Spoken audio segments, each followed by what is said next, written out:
देवेंद्र फडणवीसांमध्ये काहीतरी दैवी शक्ती आहे, एका माणसात इतके गुण कधीच नसतात असं विधान मंत्री चंद्रकांत पाटील यांनी केलं होतं आणि त्यावरून काँग्रेस नेते विजय वडेट्टीवारांनी टीका केली आहे। आपण पाहूयात ते काय म्हणाले।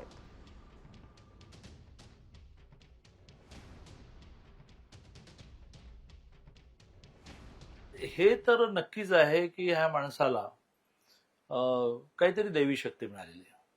तर एका माणसामध्ये इतके गुण कधीच नसतात।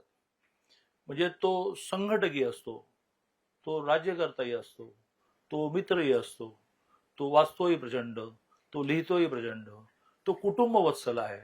आपल्या एक एक कुटुंब सदस्याच्या आयुष्यामध्ये घडणाऱ्या घटना लक्षात ठेवून तो अभिनंदन सांत्वन करत असतो।